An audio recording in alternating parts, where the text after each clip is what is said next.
Hello, everyone. Good afternoon and welcome. A very warm welcome to this Dorset Cancer Information webinar. My name's Keith and I'll be guiding you through today along with my colleagues Vicky, Nikki, JC and Ruth, which if nothing else is very satisfying to say. I'll introduce your speakers in a moment, but first a few points of housekeeping and I'll talk briefly about who we are and what we're doing here. So by all means, enjoy some lunch during the webinar, but please leave your cameras off and your microphones on mute. If you have any questions at any point, please type them into the chat box where my colleagues will find them and we'll put them to the appropriate speakers. Today's session is being recorded with the aim of sharing more widely. So if you don't wish to appear on the recording, the best way is to keep your camera off and your microphone on mute. I can see the slide is already up to show that. So we are NHS Dorset, working in partnership with Macmillan Cancer Support, and our mission is to ensure that every person affected by cancer in Dorset has access to all the practical and emotional support they need when they need it. There's so much amazing information and support out there. Part of our job is to make sure that everyone knows where to look. Now, in an ideal world, we would be out there visiting you in hospitals, surgeries, in the communities, having real life conversations and learning from each other. So trust us, it is nobody's perfect solution for me to be sitting here at home. But this is the situation we find ourselves in, and we should at least be grateful that technology allows us to bring our message to you online. We hope that you find today's session informative and useful. Next slide, please. So why are we here? To increase your general knowledge of cancer. And as I previously mentioned, being able to confidently signpost people to where they can get the help and support they need. And after the session today, we're going to send you a feedback form. We'd be very grateful if you could complete it and send it back to let us know whether we are meeting these objectives. It will help us to evaluate and improve the training.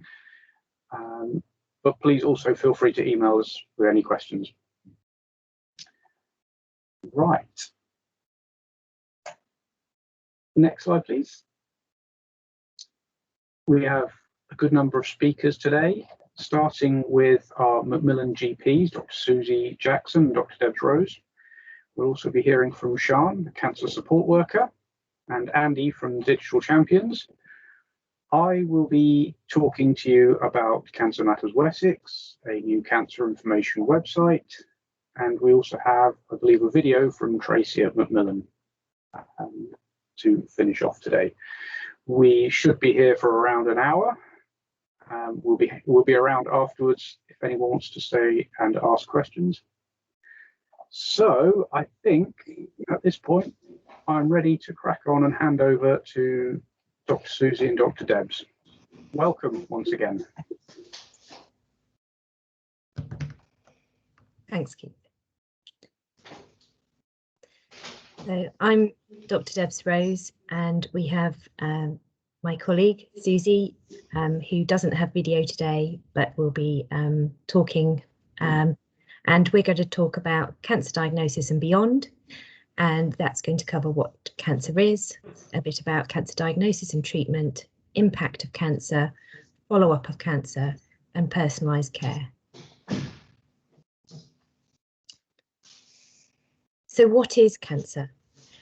Cancer essentially is a group of cells in the body that have grown in a very uncontrolled way. And the cells have lost the ability to know when to stop multiplying. Those cells look very unusual under the microscope, but have a lot of the characteristics of the host organ or tissue that they are growing in. Cancer can invade other parts of the body, and this is called secondaries or metastases. And cancer can form in any part of the body, including in the blood cells. Next slide, please. Thank you. So how do we diagnose cancer? Well, as a GP, and I'm sure some of you looking at your roles in the chat box out there are well aware that cancer can present in many different ways. Sometimes symptoms can be not very obvious, but obvious in terms of conforming to patterns of symptoms that make us worry that there could be a cancer diagnosis going on, or they can be more subtle and it can present in a sort of vague and non-specific fashion. If, however, due to the symptoms that a patient has presented with, we become concerned that they may have an underlying cancer diagnosis, as a GP, we would trigger what's called a fast-track referral or 2-week wait referral. This would be a system which is important to be aware of in your roles, because it has a series of steps that patients may ask about, and we do encourage that people within the system to be aware of how that process works, so that if anything should go awry in that system, patients can be alerted and appropriate people can be contacted on their behalf. So essentially, when we trigger a 2-week wait referral, patients should hear about that appointment within a couple of days, and they should expect to either be seen or to have an appointment. Can we go back? Thank you. Or to be seen by video in current times within the next 2 weeks. Sometimes that also can take place in the form of an investigation as a first line point of contact, and that's happening increasingly, so it's worth being aware of that. There are information leaflets available about this process, and there is one on the Cancer Matters Wessex website, which you will be signposted to a little bit later on. The investigations that are then arranged are based on the symptoms that the patient has presented with, and those investigations are then discussed through what's called a multidisciplinary team or an NDT, and following that there will be a discussion with the patient regarding the next steps. It is important also to recognise that as GPs we are asked to refer patients where we have even a low suspicion that their symptoms may be due to cancer, and on that basis approximately 93 to 95% of patients going through this referral process will not have cancer. So it is important to be aware of that. Next slide, please. So moving on to cancer treatment, there are many different kinds, and these include the ones that all of us will have heard a lot about, I'm sure: surgery, radiotherapy, chemotherapy. There are also some others. So whereas chemotherapy is about killing the cancer cells, there is targeted therapy, which is about stopping cancers growing at a cellular level. And there is immunotherapy, which uses the body's defense system to try and target those cells. There's hormone therapy, which uses a suppression of hormones that might perpetuate the cancer. There's bone marrow and stem cell transplants. Some cancers don't need any treatment at all, and we do watchful waiting or surveillance of these because ultimately they aren't thought to pose a significant health problem for patients and are unlikely to cause the end of their life. And then we also have, for some patients, best supportive care and palliative care. And this is when we are not aiming for a cure of the cancer, but we are aiming to keep patients as comfortable as possible. Palliative can mean different things to different people. Some people use it solely for when patients are nearing the end of their life, but it really truly means that you're going for a non-curative stance on treatment. And as you can see, often a combination of treatments is needed over the course of a patient's cancer journey. Next slide, please. So, as we, I'm sure, are all well aware, cancer and the impact of a cancer diagnosis will be huge for anybody facing this, and that not only involves the diagnostic process, but also often the treatment process as well. Treatment does fundamentally aim to cure cancer, as Debs has discussed, but there are circumstances where treatment will aim primarily to optimise life and treat symptoms without necessarily having the aim to cure. The aims of cancer treatment can change throughout somebody's life after a cancer diagnosis, and that can be dictated by various different factors, such as the disease itself or maybe patient considerations. So, there will not be an approach which remains the same throughout the patient's journey with cancer. And I'm sure that many of you are aware of, through your roles, that cancer will have many wide-reaching consequences for a patient. And in your roles, you will find that you're involved in signposting to support for anything from financial concerns to mental well-being. And we're going to find out a little bit more about that now. Next slide, please. So here are some of the concerns found that people living with cancer had, and this was the result of a research by Macmillan following a lot of their holistic needs assessments, and I'll talk a little bit more about that later. Really, it's just to show you that there's a wide range of things that patients are concerned about, and this varies from the practical, so sort of getting around or money or finance, the physical, so tiredness or pain, and the psychological, so worry or anger. This isn't an exhaustive list. These were the most common, and obviously people will vary depending on where they are on this stage in their cancer journey. Next slide, please. So after cancer treatment, the follow-up that the patient will receive will depend not only on the type of cancer, but the type of treatment that they have received. It can involve being seen in the hospital for follow-up examinations, blood tests, potentially scans, and other investigations to monitor their disease process. It can be that patients need to attend, as I said, hospitals for that, or it might be that they are discharged to the community and their management is primarily by the GP team, perhaps with some support from their secondary care teams. The frequency of the follow-up does usually decrease as time passes, and the length of the follow-up will also depend on the type of cancer that's being diagnosed, as well as perhaps the type of treatments that have been received. Next slide, please.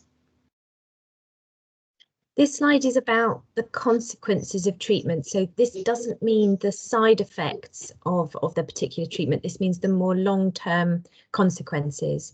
And I'm aware the type is quite small, so I'm going to read them out. Persistent hair loss, body image issues, mental health problems, swallowing and speech problems, breathing difficulties, heart disease, nausea and vomiting, urinary and bowel incontinence, sexual difficulties, lymphedema, which is swelling of a limb, and osteoporosis, thinning of the bones. There are also sort of more generalised issues such as fatigue and pain, and as we've touched on, also social and financial difficulties in the long term as well. Next slide, please.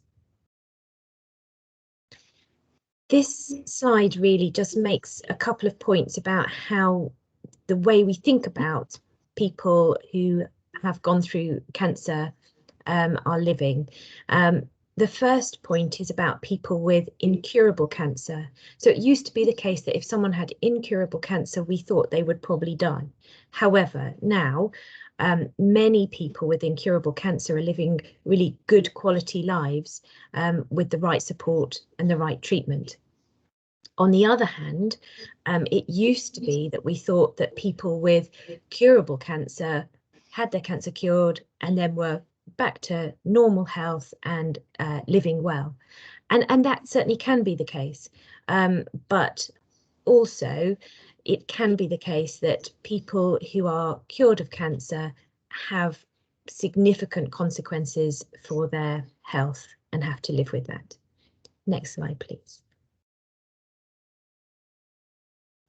These two bar charts just again sort of demonstrate the fact that people living with cancer often have unmet needs. The chart on the left is about practical and personal needs, and the red and yellow at the top represent where people felt their needs, their practical and personal needs, were either not getting any support or not getting enough support. So that's about 32% of people living with cancer felt they weren't supported enough in those areas. And on the right is the emotional needs.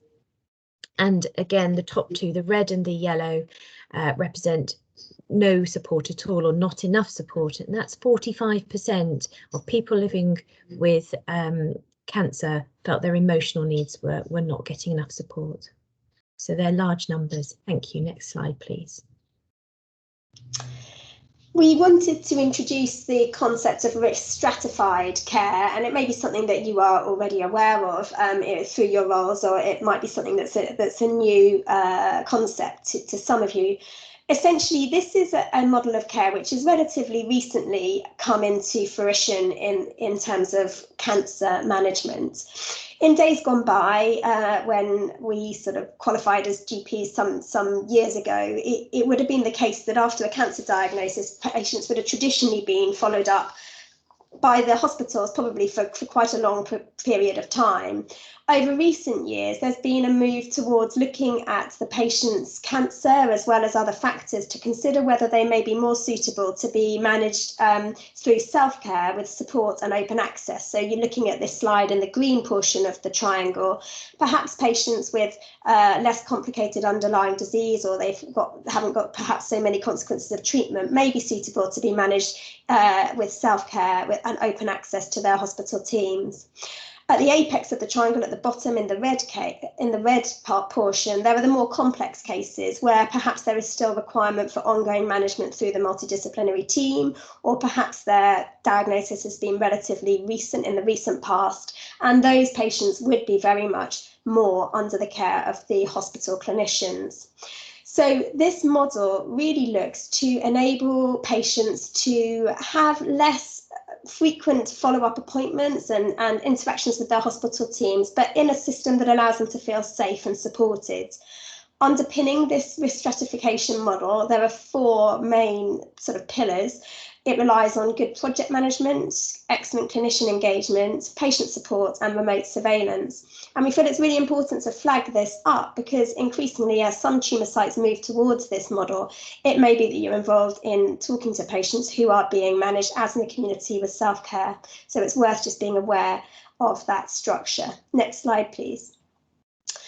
What does this mean for us as the professionals? Well, it means that the patient should feel safe, that they feel safe and supported and able to manage. And therefore, the cohort that this may apply to may be patients with a lower risk of recurrence and lower risk of late physical and psychosocial effects of their treatment and their disease. It aims to improve the patient experience by reducing the levels of anxiety and stress. It's well documented that going up to hospital appointments can cause quite significant anxiety, and hopefully with fewer numbers of those appointments that can be reduced. Underpinning all of this is the ability to rapidly re-enter into the hospital services, the specialist cancer services, as and when the time arises. But it does also, from a systems point of view, remove the need for routine follow-up appointments, which obviously does free up some capacity in an overstretched system. Next slide, please. From the point of view of people living with cancer, what does it mean? It means it's really important that they have excellent access to support and information, which underpins self-management. That they have at their fingertips the ability to be referred to support services such as psychology, return to work schemes, any financial advice, and also any information regarding managing long-term side effects. It requires really excellent information sharing, both with most importantly, the person living with cancer, but also with their primary care team out in the community. It also requires the ability to monitor patients, perhaps remotely. So, for example, it may be that there is a requirement to monitor blood tests, and we need to know very clearly what the expectation is in the event that those blood tests should change, what needs to happen, at what point should it be required that the patient revisits their hospital team. So there does need to be a clear point of contact in primary care to enable this system to work effectively as well. Next slide, please. So moving on to personalised care, which many of you will have already come across in your roles, but it's looking at it if we can from the cancer patient perspective. But just to recap, personalised care represents the relationship between people, professionals and systems. And it's when we make the most of the expertise, capacity and potential of people, families and communities around the patient to provide the best and most appropriate care for an individual. The main elements of personalised care are, as we've heard a lot about, shared decision making and also appropriate information provision, also care and support planning and supported self-management. And these encompass the areas of physical, practical, emotional, social and spiritual support. Next slide, please. So what are the resources that we can pull on for people? As mentioned, the patients themselves have resources, their families, their professionals, their community groups, information resources, equipment, etc. More specifically, within cancer care, we have treatment summaries. So when a patient has finished their treatment under the care of the hospital, we receive in primary care a treatment summary, which tells us really just a brief overview of the different elements such as diagnosis, what therapy they've had, what the outlook of the treatment is, and whether they're being referred on for any other services, potential adverse effects, especially late effects that may come once they're no longer under the care of the hospital, and how to spot recurrence, and advice on how to get generalised advice, but also rapid re-entry into the hospital system should we be concerned that there is recurrence, for example. There are also often arranged by secondary care or the hospitals health and wellbeing events, and these are really well received by patients, and it includes sort of a very wide remit of information, but things like nutrition, exercise, what community groups might be supportive. And these used to be in person, and a lot of them went online during COVID, but I imagine might be opening up to perhaps being hybrid events, I'm not sure. We also have holistic needs assessment. I mentioned that earlier on. It's a questionnaire that ideally patients are given before they have their cancer care review, which I'll come on to in a second. And it is just really a tick sheet of trying to work out what areas are the areas that the patients are most concerned about and that they would really like to talk about with their healthcare professional. Cancer care reviews and holistic needs assessments have been being done in secondary care for a long time, but we're going to be doing more and more of them in primary care as well. And it's where there is a face-to-face meeting between patients and their professional to see if they need any extra care or signposting onto yourselves or any other services, really. Next slide, please. So this slide is really just looking at the structure of a primary care network, and it might be that some of you are familiar with this as you are, it may be that this is sort of the way that you're working and that the organisations that you're working as part of. Therefore, as you may know, they are small enough groups of patients to allow local ownership, so they tend to have around between 30 and 50,000 patients in their population. But as a consequence of having that many patients, they are able to share a vision and potentially design service delivery to allow for really informed and enabled patients, and also allow this process of personalisation. So we wanted just to kind of acknowledge that the primary care network, the more recently formed primary care network, because it is a more recent transition in primary care that GP practices are working as part of networks rather than in solidarity on their own, that this is potentially going to contribute quite significantly to how patients with cancer are managed out in the community in the future. Next slide, please. This is just a reminder, and I know you'll be hearing more later on about what Macmillan can offer and support you with, but it's just to say that Macmillan have a social prescribing area on their website, and if you haven't been, it might be worth a look. There might be some useful information there for you. Next slide, please. And just finally, just to say, social prescribing, and I know not everyone is social prescribers, but I've seen you know, the various different jobs and roles that you all are covering, and all of those roles are vitally important for helping patients live well with cancer. The numbers of patients being diagnosed with cancer is increasing, but happily the number of patients surviving more than 10 years is also increasing. And supporting these patients in all aspects of their lives is going to make a massive difference to each individual. Cancer is a complex issue and illness, but you're not expected to know the details. People living with cancer are people, first and foremost, and their needs vary massively, but most will need some support, either practical, physical, emotional, or spiritual at some stage. Thanks.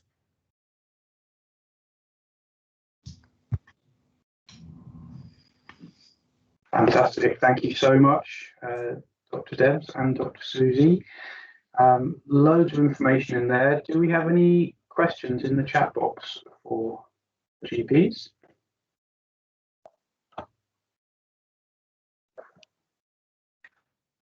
I'm not hearing anything. So if not, are you guys staying around for a little while, or are you? Yeah. Okay. Yeah. So if anything occurs to you, then by all means pop it in the box, and we'll ask Susie and Debs at the end. I think then we shall move on to our next speaker, and we'll find out more about the role of cancer support workers. And welcome once again, Sian Thomas-Cutts, to talk to you. Hi, Sian. Hello and good afternoon, everyone. So first off, just to explain a little bit about the role of the cancer support workers. I work here at Dorset County Hospital, and we now have a total of 7 cancer support workers here. We've recently expanded our team by 3, which is great. The purpose of our role is to provide a link for the patient between consultants, CNSs, clinical nurse specialists, and any other areas. Could I have the next slide, please? So as you can see, we are based in the hospital, and we're linked to specific cancer sites. So for me, I work with lung and haematology, and for apologies if I'm telling you things you already know, but we refer to the site, so that's the area in the body where the cancer originates. So my sites, as I said, are lung and haematology, and here at DCH we now have support workers on colorectal, urology, breast, lung, skin and gynecology. I think that's everything. And we're very fortunate. We also have a Macmillan therapy team, and we have a support worker attached to that team, and she helps with occupational therapy and things of that nature, especially for inpatients. So as I said, our role is largely coordinating between the clinical nurse specialists and the consultants and patients, where for the most part we're not medically trained ourselves, but we are a source of information. We can, for example, provide information about where to go if people need more information on benefits. That's one area that we'll come on to, but it's very much about knowing our areas, knowing what support is available. We try to make contact with all of our local support groups to know what's happening with them so that we can signpost patients into them, and also just to get to know our patients. For example, during COVID, one of the things that we did on my sites was we had a list of those patients we considered to be most in need of support. We had a list and we would ring them on a weekly basis just to check in with them and so that they weren't feeling too isolated. Our GPs have already mentioned the recovery package, and that is something which is fundamental to the role of the cancer support worker. So we do look at HNAs, the holistic needs assessments, and also at end of treatment summaries.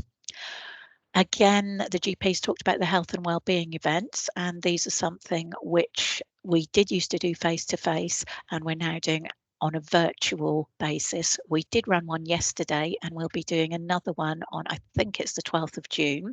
So the purpose of those, they are mostly aimed at patients who are either at the end of their treatment, have recently finished it, or will be coming to the end soon. Those have come about because feedback we had from a lot of patients was that they almost feel a bit abandoned when they get to the end of their treatment. Their life has been taken over by us, by the medical profession, for the duration of their treatment. They're told when to turn up for treatment, for tests, x-rays, whatever it may be. And when all of that comes to an end, for many people it is a case of almost being dumped, and we just expect them to get back on with life again. So a lot of that is about giving information on healthy lifestyle, healthy diet, exercise, alcohol cessation, smoking cessation, things like that. So we have various contacts that we can signpost into to help with that. One of the other things that we do here at Dorchester is we were running a clinic for newly diagnosed patients just before they were beginning treatment. We were doing that face-to-face before COVID struck. We have just released a video which is our way of encapsulating everything we covered in that face-to-face group session, and that's available either on YouTube or on the Cancer Matters Wessex website, and I can provide details for that because it just covers everything in a nutshell that we would have run through face-to-face. And increasingly, depending on the site, we also coordinate the self-management pathway. So that's primarily for sites such as breast, urology and colorectal. Could I have the next slide, please? So as I said, it's a lot of it is about knowing what's out there and where to signpost people to. So which people are we, or which areas are we signposting people to? One of the areas that we use an awful lot is a Macmillan Benefits Advisor. We generally do this through the Citizens Advice Bureau. So here at DCH, we recommend to all of our patients that they make contact with the Macmillan team at the Dorchester CAB office because they have such an in-depth knowledge of the system, and we encourage people to get in touch sooner rather than later just to make sure they are receiving everything they're entitled to with a cancer diagnosis.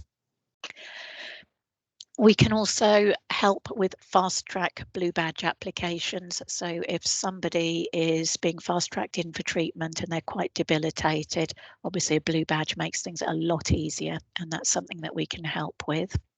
Social services is another area where we can signpost in and just make sure we can't actually do that much ourselves as far as social services goes, but we can make sure that people know who to contact within that area, and we can follow up and maybe sometimes just help to put a little bit of pressure on to see what can be done to help our patients. Other than that, there are various support services.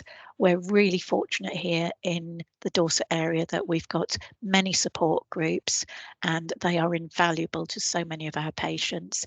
And then there are other organisations like Age UK and the Red Cross, so we work with those as well.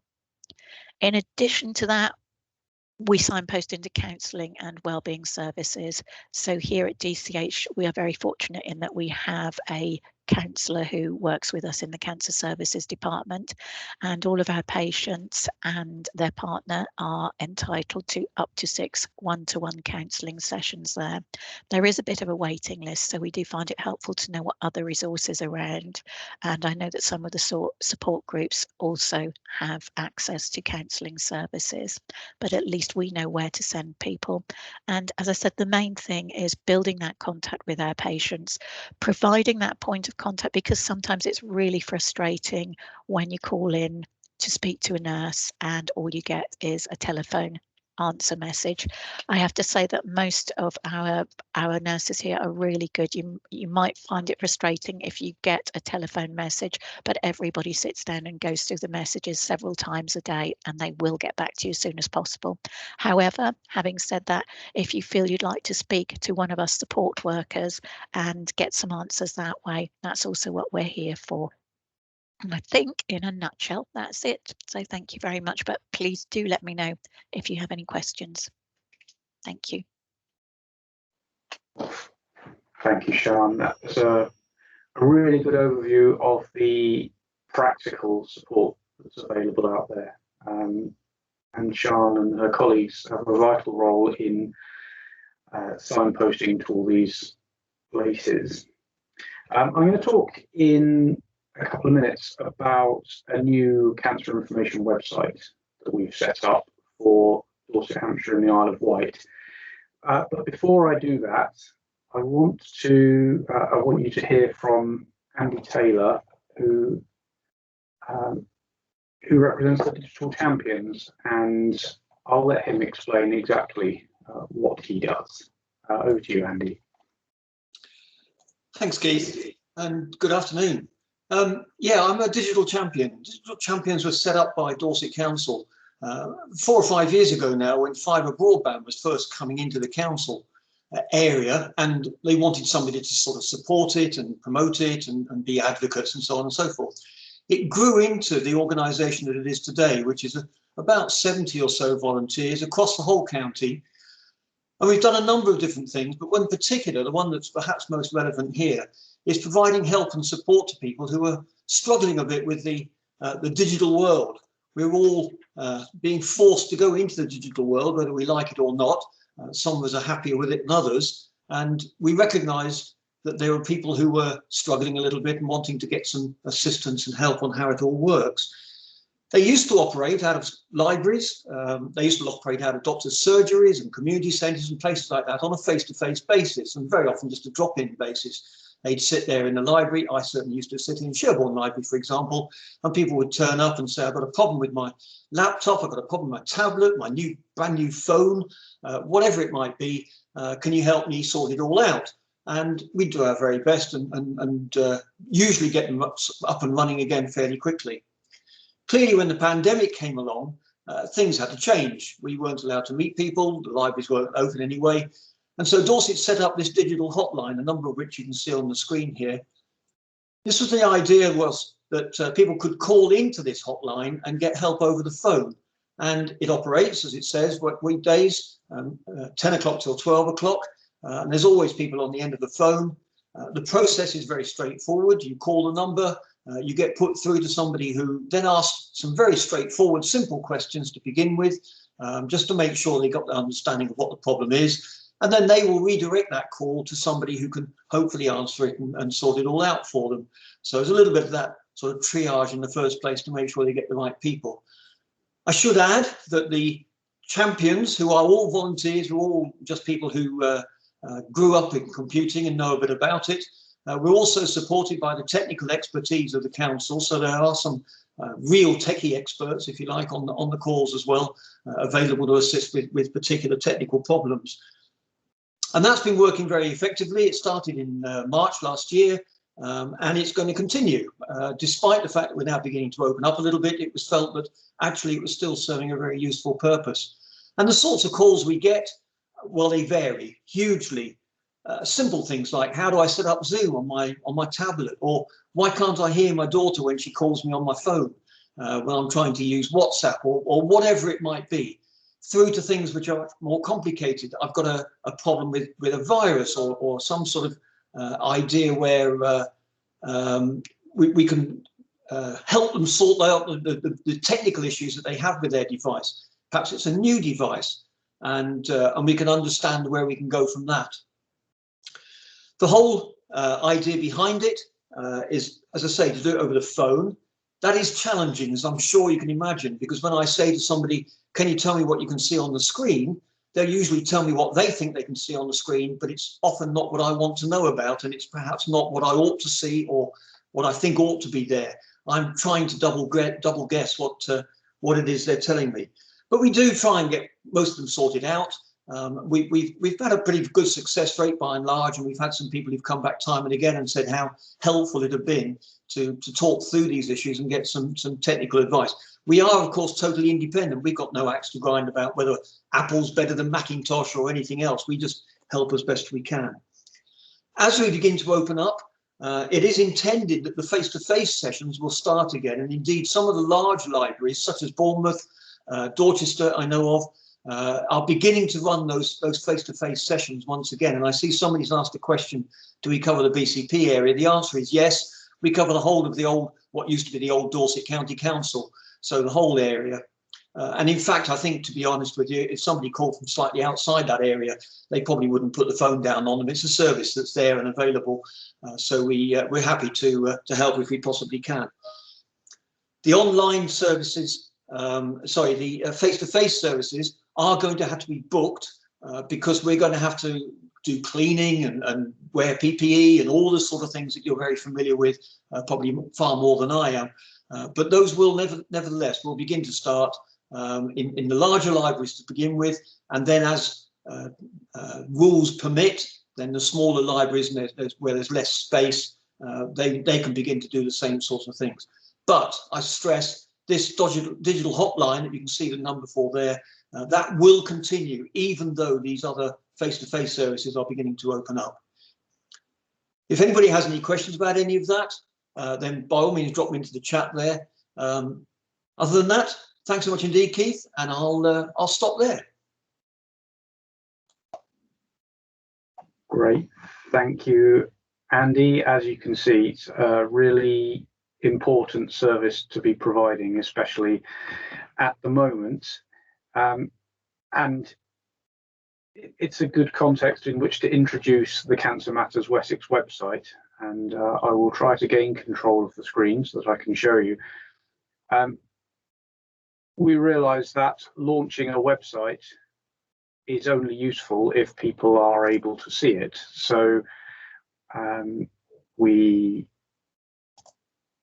encourage people who may know someone who's affected by cancer, or people who may be working with people who are affected by cancer, to show it to those who are less confident digitally. Hopefully on my screen now you can see, or on your screen, you can see the front page of Cancer Matters Wessex website. And I'll just briefly say now, it is essentially for people who are affected by cancer, whether that's suspected cancer or a confirmed diagnosis, for their families and friends who may want to know more, and for volunteers, healthcare workers who may use it to point them in the direction of useful services. It is, at its heart, a signposting website. So the aim is that you'll be able to go there and find what you're looking for easily.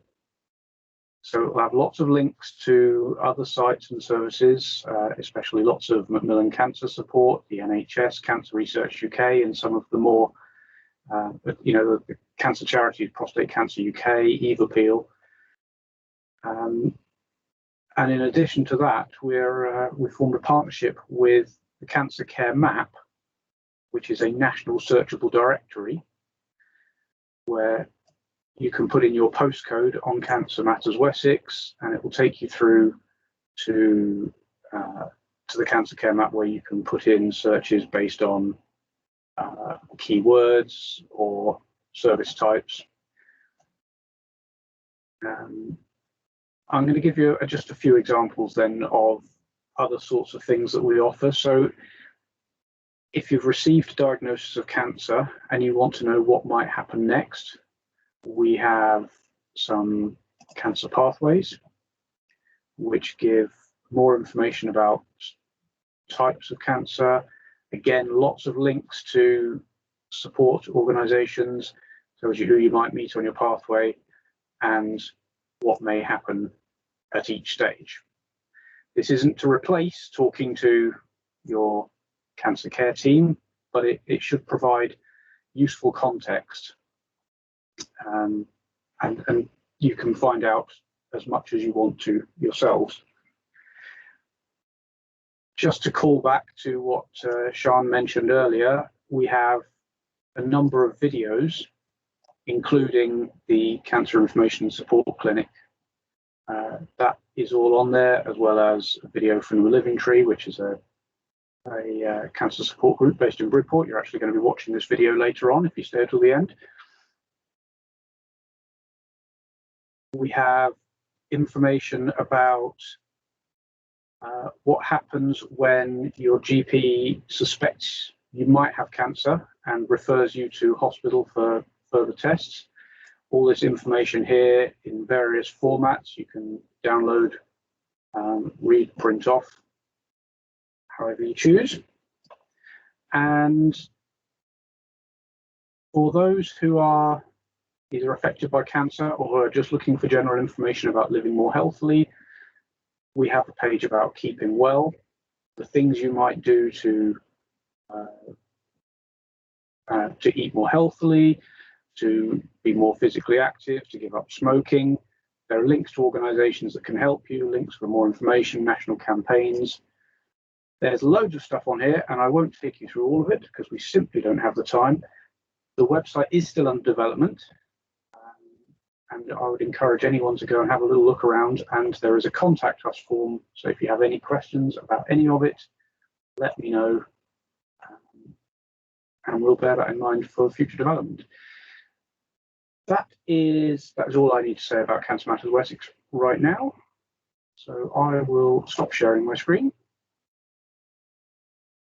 And I believe that next we are going to hear from Tracy Street at Macmillan, but I understand it is the video we're going to be seeing. And I've been asked to mention that within this video, there is another video. And especially for the second video, the volume is a little low, so you may need to hover by your volume to just crank it up a little bit just before the video plays. It should be okay for Tracy's bit, but you may want to adjust your volumes yourselves. Hopefully that's clear. I will let Tracy speak now. Thank you very much. My name is Tracy, engagement agent cancer support, working across Dorset, Hampshire, the Isle of Wight and the Channel Islands, out in the community with community and voluntary organisations, helping the development of self-help and support groups, and patient voice and experience in cancer service development and delivery. Today, I'm just going to talk to you a little bit about what Macmillan Cancer Support can offer you and your loved ones. At Macmillan, we're aware of the emotional, physical and financial impact that a cancer diagnosis can bring. We can help you to make sense of it with our information and support, from advice on how to talk to loved ones preparing for treatment, understanding what financial support you may be entitled to, working through cancer, or opportunities to link with others going through a similar experience. Our support line and information. Our support line is free. You can call us 7 days a week from 8 AM to 8 PM on 0808 808 0000.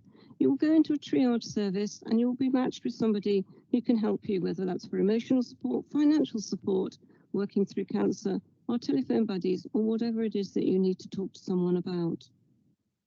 Our information is free, written by experts, easy to order, and comes in many different formats, including easy read and different languages, and covers a wide range of topics for people with cancer, loved ones, carers, and healthcare professionals. Please see our website for the full range. Our online support. Our website includes lots of information about our offers for physical, financial and emotional support. And these can be found on the part of the website that's about information and support. Just click on the area that's right for you and you will find what you need. If you scroll to the bottom of that page, you'll find Macmillan in your area. And that will give you what information and support is available to you closer to home, and that's for support groups, volunteering opportunities or fundraising. We also have our online community, which is an anonymous, fully confidential network of people affected by cancer, a safe place to go to share experiences with people affected by cancer who understand what it's like. We have at the moment over 90,000 people signed up to our online community. We recognise that cancer can be an isolating experience. Our free telephone buddy service is available to you. We match you to someone who understands what you're going through, and they give you a weekly call for up to 12 weeks. Your buddy will be a listening ear, ready to talk about how you're feeling and your support needs during a difficult time. They can let you know about our services and services local to you. To register your interest, please see our website or phone our support line, who will be able to help you. And I'd just like to play a story from one of our buddies, Emma, about why she got involved. Over to Emma. Hello, my name is Emma and I'm a Macmillan telephone buddy. I began volunteering for Macmillan during lockdown as I really wanted to do something useful during the pandemic. I was at home with 3 children trying to homeschool, but I thought this was something that I could do whilst doing that wouldn't be too time consuming or impact on the kids, but would actually be quite rewarding for me. I've got a nursing background, so I thought that would be really useful for the role as well. Although I really don't think that's essential, having done it now for several weeks. I currently speak to 2 ladies once a week, and they've both been living alone. They've been shielding, self-isolating, and rarely seeing family members. So it's been really difficult for them living with cancer during this pandemic. I've been really surprised at how easily people will open up and talk to you about absolutely anything on the phone. People will talk about their diagnosis, their prognosis, the treatments that they've been having. It's amazing, really. It's quite hard listening to them sometimes, but also you know that you're offering some kind of support, so that's quite rewarding as well.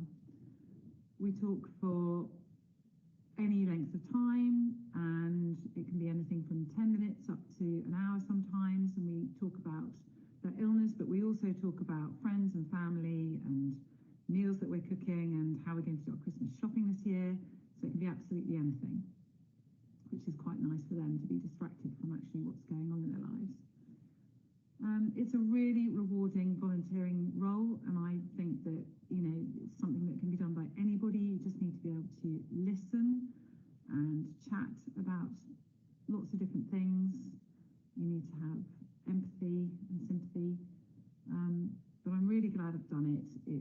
It's been a really rewarding experience throughout this time, and you build up really good friendships. So I'd really recommend it for anyone who's looking for a volunteering role. Thank you, Emma. And finally, I'd just like to talk to you briefly about our finance and benefits service. Macmillan recognise that financially cancer can have a devastating impact, and we have financial and benefits advisors sat within the Citizens Advice Bureaus across Dorset. We have 2 advisors who cover the Bournemouth and Poole area, and we have a number of advisors who cover across Dorset. That's Dorchester, Sherborne, Weymouth and Wimborne areas, with an outreach service at the hospital every Wednesday. Please call the advisors for more information, how they can help you. They can do outreach, so please do call if you feel that you need advice to help financially.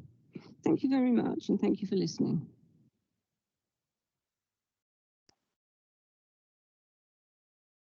I was just about to say thank you, Tracy, then remembered Tracy isn't here. So rest assured, I will email Tracy to say thank you afterwards.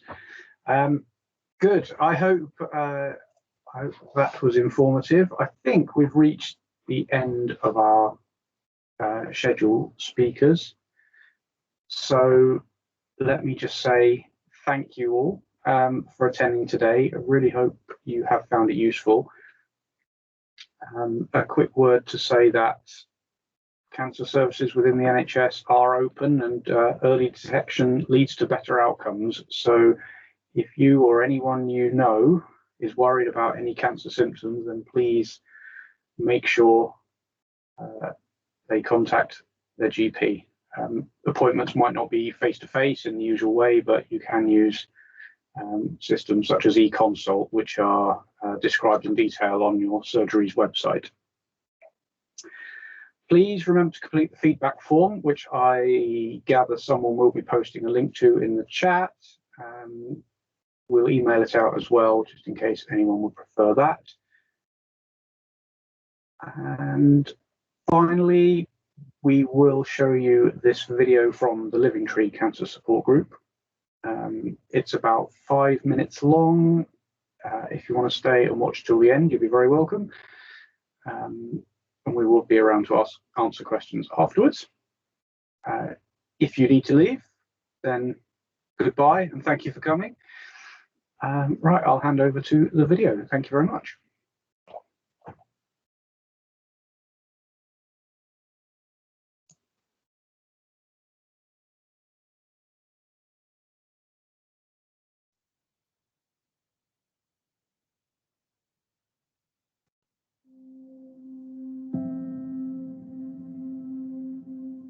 The Living Tree was started by two ladies, both called Jo, who met through a mutual friend in Bridport, and they both had had a diagnosis of cancer, and there was little support in the area. Bridport is a rural market town in West Dorset.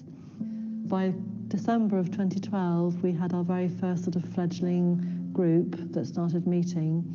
We didn't have a name at that point, and one of our early members came up with a name, and she likened it to being a tree, trying to be strong, and no matter what life's throwing at you, no matter how the wind is blowing you, your roots are kind of keeping you sort of solid in the ground, and you're reaching out and connecting with other people. They approached Macmillan for some help and support to really get the group off the ground. Macmillan offer a small grant to support groups to help them start up, and we gave them some guidance and support as we do with support groups. We wanted to look at how people could feel welcomed, feel supported, find friendship.